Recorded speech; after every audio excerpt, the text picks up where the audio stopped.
You're listening to the Empower Your Legacy podcast. I am Michael Glover, the host of the show, and I am very excited for the guest that we had on today. A lot of times when we think about our legacy and things we want to do, we think about charitable causes. And so very excited to have Melody Durfee on the show today. She talked a lot about charitable giving, a lot of different tools you can use. It seems like the rabbit hole can go pretty deep. So let's go ahead and get into it.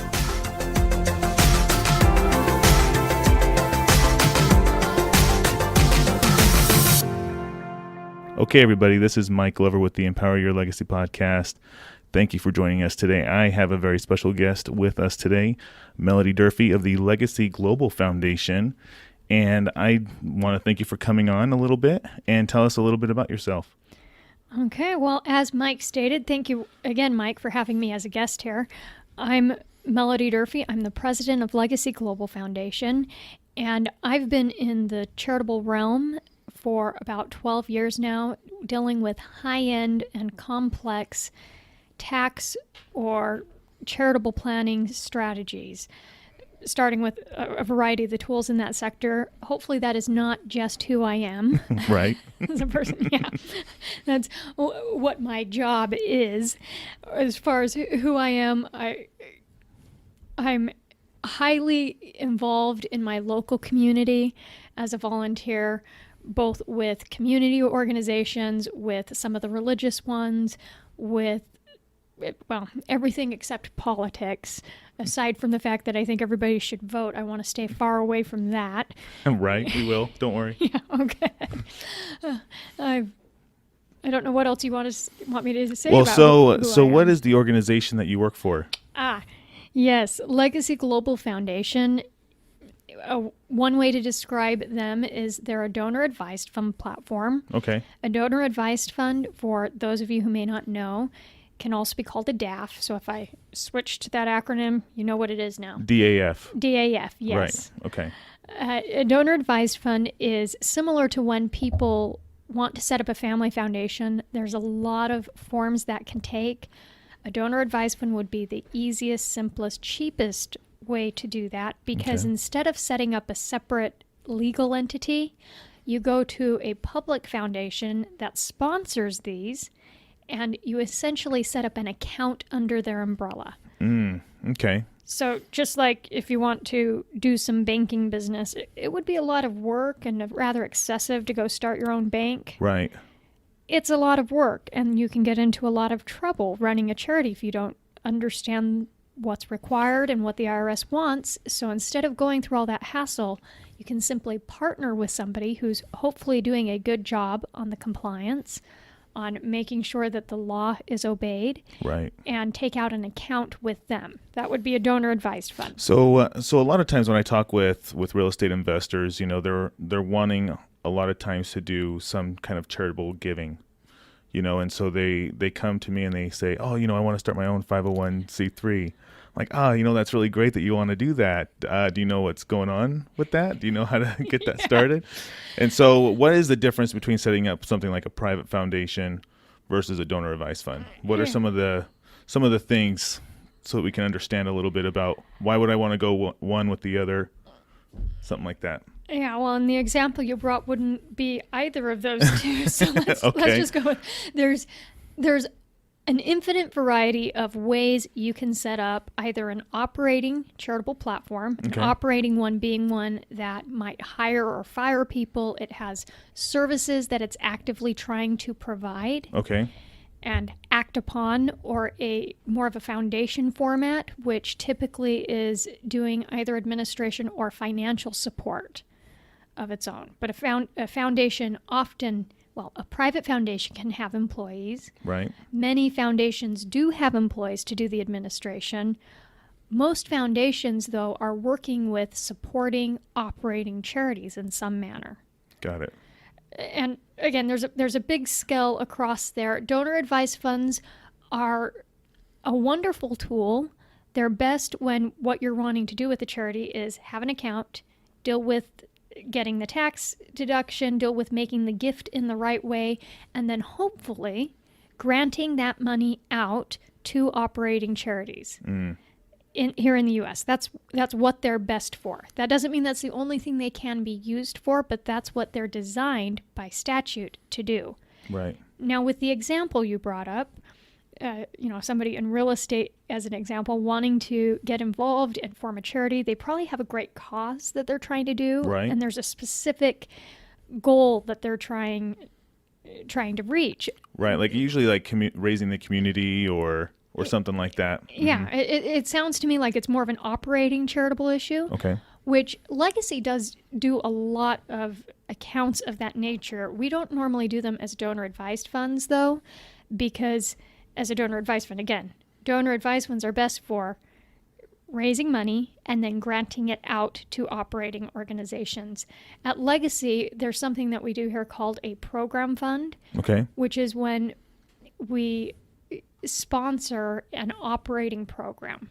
A lot of people with charitable intent, they're some of the best people on the planet. They want to get going. They don't realize how expensive or time-consuming it can be, and again, all the ways you can get in trouble with the IRS right. to run a charity. Right. And so, similar to some of the business incubators out there, Legacy views our program funds as a way of incubating or training, offering a platform for some of these smaller operating charitable programs to get on the ground. We've done that for many years here, and we've had several of them be successful and spin off to be operating charities of their own right that we're not really connected that much with anymore, other than hey, it was awfully nice of you to help us. But quite a few of them have stayed on our platform because they've remained small. They are working in a specific community. They only have a few volunteers. They don't raise millions of dollars, and so every cent that's raised is desperately needed to actually run the program. And that's one of the ways in which Legacy as a foundation tries to give back to the community itself, is to help take on and provide the administrative services at far below what we do not earn anything on those. We lose a lot of money by helping that out. But that to us is a way of trying to encourage people to start their own charity, but do so in a way that makes it easy. Okay, so would that be kind of the first step that people would want to get into? Yeah, well, normally if I have somebody call me up, what I want to hear isn't what they think should be the first step, because unless they're very well informed or have been involved in the field for a long time, they may not be aware of all the tools. Normally what I start with is asking them, what are you trying to do with this? Are you trying to write checks to other charities in an area? Are you trying to hire people to do research for a specific disease or cause? Are you trying to scholarship students from a specific country or in a specific demographic area? Are you trying to create a program that goes into schools that you can volunteer with to teach children about XYZ, whatever that is? And if we know what they're trying to do, then we can say, here's where a donor-advised fund would be good. Here's where a program fund would be good. Here's where we think you might need your own structure and how that might look. And that ranges from private foundation to public operating charity. There's a huge range. Well, there's actually a few different entities or ways you can be classed with the IRS for that purpose, but there's an infinite number of ways you can use those tools. Interesting. And part of what's important is not just knowing what the tools are, but how, when, and where to use them appropriately to maximize what's going to charity at the end of the day. Because again, our goal should not be building up untold amounts, sitting there doing nothing. It shouldn't be just maximizing tax deductions. Especially the tax deduction thing is hopefully a nice byproduct for those that it impacts, but our goal is to accomplish the charitable intent. So if we're not doing that, it doesn't matter how we've set it up, we've failed. Right, exactly. Very good. So a little bit more about, so there's obviously a lot of different tools, a lot of different things that you can do if you're charitable. What if you're not charitable at all? Which I know sometimes is the case, which is perfectly fine, but sometimes, when you're dealing with capital gains tax or you're dealing with any other kind of, selling off a business or anything like that, how can charity kind of jump in a little bit to help out with that? Yeah, I have to admit, I much prefer working with people that are charitably minded. Right. But there are plenty of people that don't understand the personal benefit that comes from helping others. Okay. And when people, and I've got plenty of clientele that I work with that have not 1 ounce of charitable intent in their bodies, nor will they ever. Oftentimes what drives those people in that situation to work with charity is when the only choice with a certain portion of their assets is either the government's going to take it in taxes or they can give it to charity. Much as many people are voting for bigger government these days, and research on Roper squirrels. Yeah. I have yet to meet the person who doesn't think that they personally don't have a better idea of what to do with the money than the government at large is. And if you don't like the party that's currently in control, if you like the party that's currently in control now, you're not going to like the party that's in control next. So oftentimes we're dealing with clients that really don't have charitable intent, but their only goal is to minimize taxes. Now, I'm not going to try to discriminate against those people. I'm happy to help them leave their money to charity. Absolutely. Absolutely. And they prefer to keep it themselves. Sometimes keeping it yourself is just not an option. Right. So as someone who's not charitably inclined, but they still have the ability to advise on where those funds go, how do you kind of help them advise on where does that money go? Yeah, that conversation tends to be different every time. Sometimes we're just trying to deal with a tax issue to start. Right. And then I find that once we have cash in an account, even if they're not charitably minded before, all of a sudden they're very interested in what's being done with the money. And so either before, if we can, preferably, I always prefer having that conversation before so that we know what we're trying to do with this money, so that we know how to invest it or not. Who are we writing checks to? What are our charitable partners? Mm-hmm. But at some point, whether before or after we have funds, then I like to have a conversation with the client and say, look, I know you don't think you have any interest in this, but given the choice, would you prefer for funds to be sent to the schools in your area?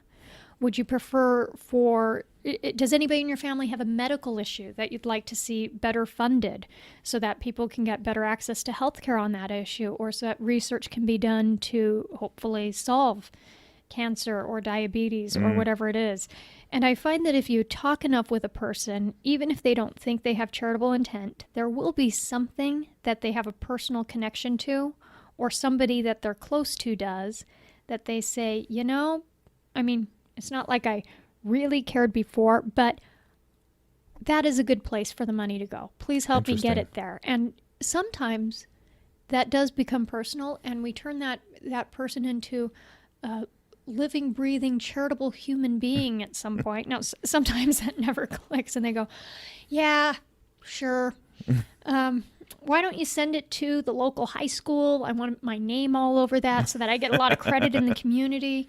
Actually, the smart ones don't want the credit. The smart ones just want to be able to give and know that they've done good. Right. But actually, there's wisdom on both sides of that. Okay. There is. I've read the Millionaire Next Door, and that philosophy of, there's a lot of neighbors that we have that we don't know how much they're really worth, and if we did, we'd probably pass out. Yeah, we probably would. And I've got quite a few of those as my clients, and preserving their anonymity is key to them, because they're not giving because they want to be acknowledged. At the same time, there are a lot of people who give publicly, and because they give publicly, they become they're leaders in certain areas of business or in society in some way, and because they give, other people give to be part of what they're doing. Interesting. So there's pros and cons both ways. Right. They probably also get a lot of phone calls for money. Yeah. Anybody who gives publicly needs to be prepared to get hit up for lots of requests. So you have to know, what are you going to say yes to and what are you going to say no to? Because there are too many causes for one person and one family to support. I know lots of people think Jeff Bezos, as an example, could just support pretty much everything that's needed out there, but I feel like the need in the world is greater than our ability to fund it at present. Right. So, right. And then to use those funds effectively. Yeah. And using them effectively is a whole nother matter, because there are great organizations who are striving for even more greatness, who could use a little help on their effectiveness. And that doesn't mean that they're not worth funding. Right. But I have yet to find the organization that uses a dollar perfectly. And that includes organizations that ensure that all of their operating costs are paid for outside of donations, that ensure every dollar goes to the cause. Sometimes as a charity, you can go in and make either the problem you're trying to fix worse with how you try to solve it, or you can cause other problems in solving that problem. I don't know what the answer is to giving to be effective and to really ensure that how you give makes the difference you want to make in the world and has that difference be a positive thing. Right. Right. In all versions of all futures possible. Now, I think a lot of people are doing their best to do that, and by trying in all the different ways we try, that is a wonderful thing. And we're going to see a lot of benefit out of that. I think there's a lot of merit for charities to ask on a regular basis, is there something we can do better to be better stewards with what we've been gifted with, so that, again, we can actually solve the problems? Got it. Yeah, so I guess that comes up with multiple questions. First I find, investors who say, yeah, I want to give back. But then there's a bunch of other questions that obviously go along with that. Do you want to be known? Yeah. And then obviously there's a lot of different vehicles to use. Donor-advised funds, program funds, you said. Yeah. Support organizations, I know, private foundations. So do you help with consulting that and kind of gearing people to the right direction? Yeah. A large part of what we do is consulting, and there's not one... there's no cookie cutter answer. So every situation, whether we're dealing with a large amount of money or whether we're dealing with a group that's going to put in $200 a month, and there's 10 neighbors who have each committed to putting in $20 to try to fix a small problem. No matter if it's a big monetary pile or a tiny one, it's going to have unique needs. And so we do a lot of consulting, and I think I like the word counseling better in terms of saying... That sounds better. Yeah, that's what I thought. But the point is not to tell people what they should do, but rather make sure that people are educated enough about something that really is complex. It's not something that most people, even those in charitable fields, are that aware of all the different ways in which you can and might want to consider giving, but to counsel with people and make sure that they have enough information to make the best available choice for their unique circumstance. And that's very much a dialogue like we've been having here, in terms of, here's the goal I want, here's what I'm trying to do charitably, or I just care about the tax deduction, help me fix that problem, and then we'll... Right. Yeah. Again, once there's money in the bank, then they want to know what's being done with it. But trying to sit down with people and talk about what matters most. And what matters most is rarely the money. The money is one... part of the equation? It's part of the equation. It's one of the tools for how we deal with what matters most. Right. But, as long as you're fed and you've got a good home and your basic needs are met, excess money, even for a charity, and I'm not saying we don't want it. All charities want it. All charities could use it. People should give to charity. Yep. Excess money is not the problem charities are dealing with for the most part. Right. But But money is a tool, and what really matters most is what we're doing with the money, not necessarily how much we have. So focusing on what impact the money's going to have, both on the family and on the donor and everybody they're personally tied to, and on the communities and the organizations that are getting the money and using it. That's a really important question. Not, again, we should raise more and more money to do good in the world. I'm not saying that money isn't needed, but as we have that, what really does matter most is if that money's being used in a way that doesn't create increasing dependencies on more and more money, but rather empowers those who are receiving the help to be in a better position in life. That, on the medical field, if we could cure some of the problems out there, think of all the people who would not only be happier in their personal situations, but able to be more capable of going out and serving others or contributing to the labor force, if we want to just talk economics on that scale, and decreasing the amount spent on medical spending. But there's so many ways in which, if we're being effective about why we're giving and what matters most to people, then the tax planning, the legal structures, all of that simplifies. It becomes really obvious what we should do. We should do the most cost-effective, get the money to where it's needed as soon as possible option, which is part of why I like donor-advised funds over private foundations. Right. Far from perfect, but if being used right, we're writing lots of grants. Correct. Frequently and often. Awesome. But yeah, I know I talk about money a lot with people, but it's what we're doing with it that matters a lot more. Right. And that brings me to my next question. So when Legacy Global receives money from a donor, does it just sit there, or what do you guys kind of do with it? I'm a big fan of having a plan before we take anything on, so that everybody knows what the rules of the game are. Right. So when Legacy gets money or assets, it really depends on what it is. If it's cash, we want to know, are we granting it out to an end user charity within the next 2 months? If we are, we're going to keep it in cash, generally speaking, because we're writing out checks pretty quickly. Right. If it's not, if we've got a longer time horizon for the use, then we want to see that it's invested properly in a manner that matches the time frame for making those grants. And so it's invested, and obviously hopefully grows. Yeah. And Legacy has an open investment platform, so nobody on my staff or board receives money for managing our investments. Interesting. Okay. And so who do you guys use? Yeah, we've got an open investment platform, so we're usually using the financial advisors of the family who... Oh, that makes sense. Who we're working with. And part of why I think that's important, and I'm not saying this is the only way a charity should do this, but part of why that's important to me personally and to Legacy is that because we're not managing the money, it removes an incentive for us to hang on to it. And it keeps another set of eyes on what's being done with the money. Right. We own it. It's been given to us, but we've got other outside advisors involved in and looking at the management of that account. Somebody who the family is already works with, is trusted.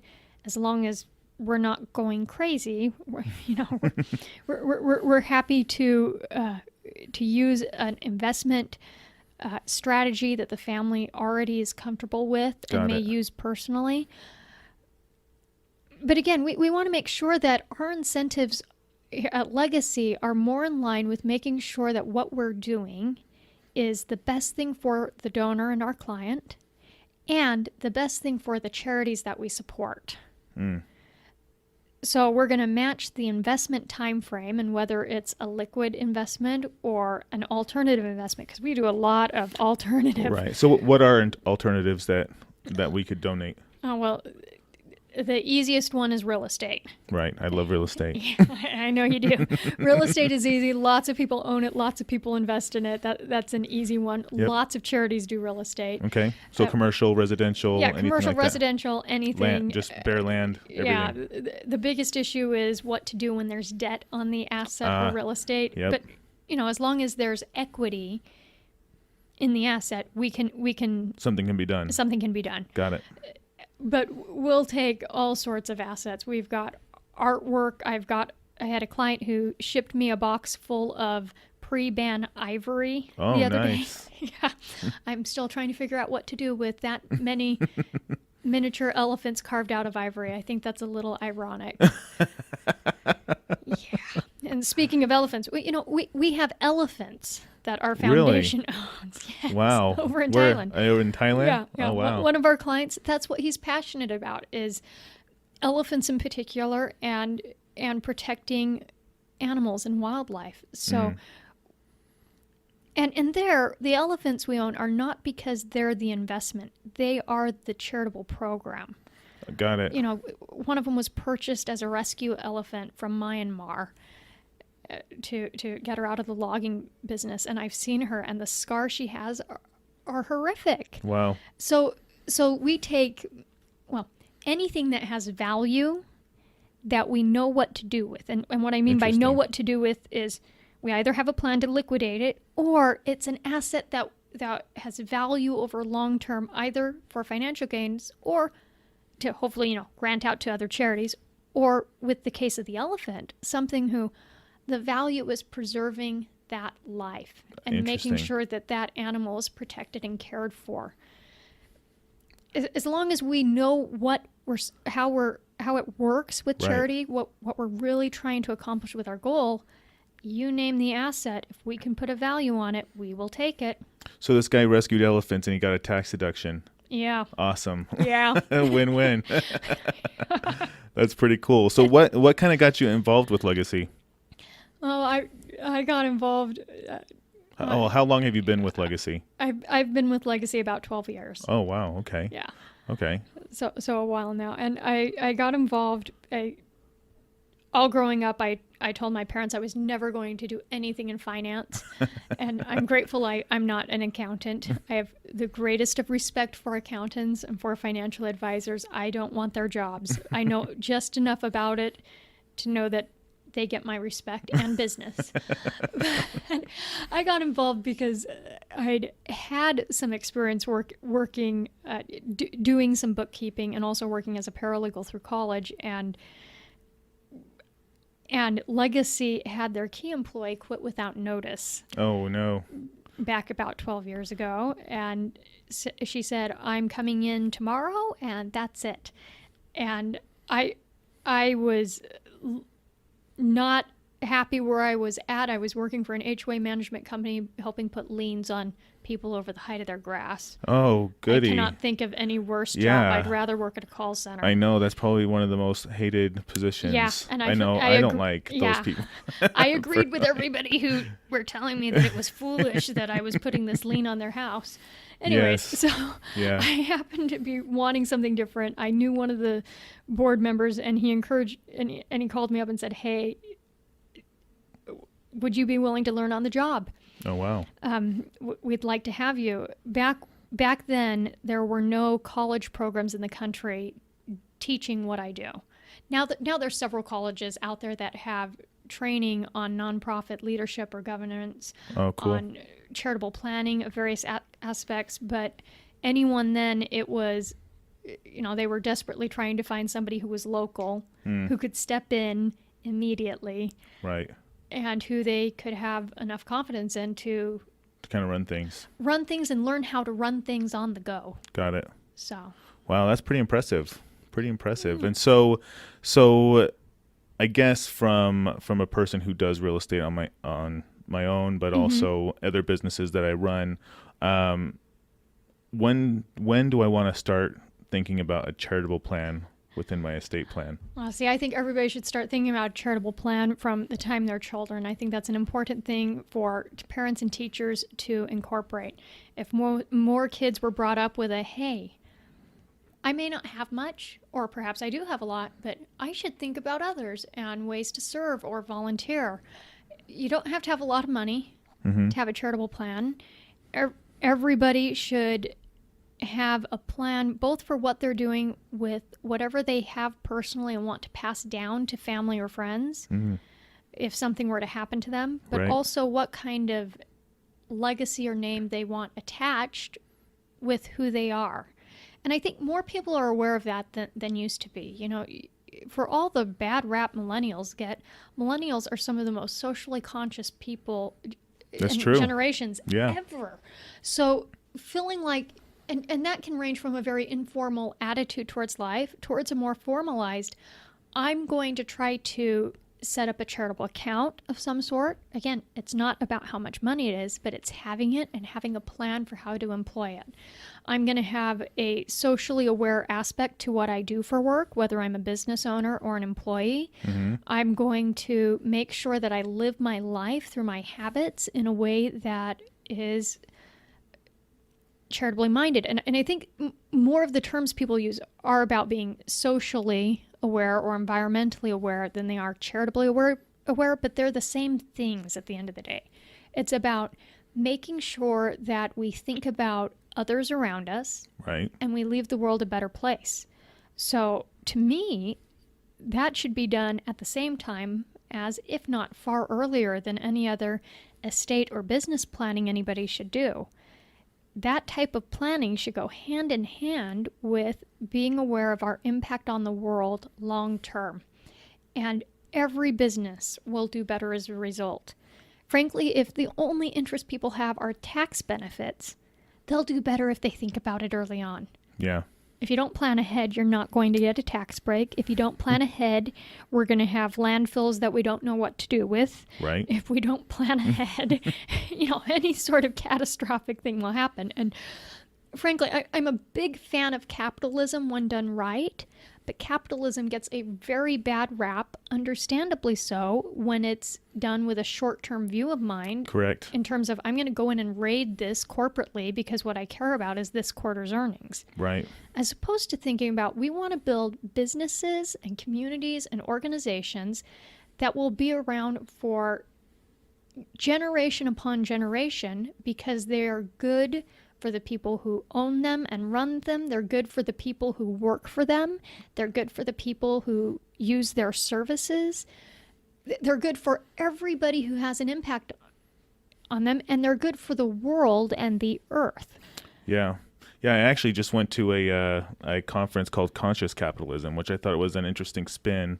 It kind of competes a little bit with impact investing, but it's about how businesses can give back.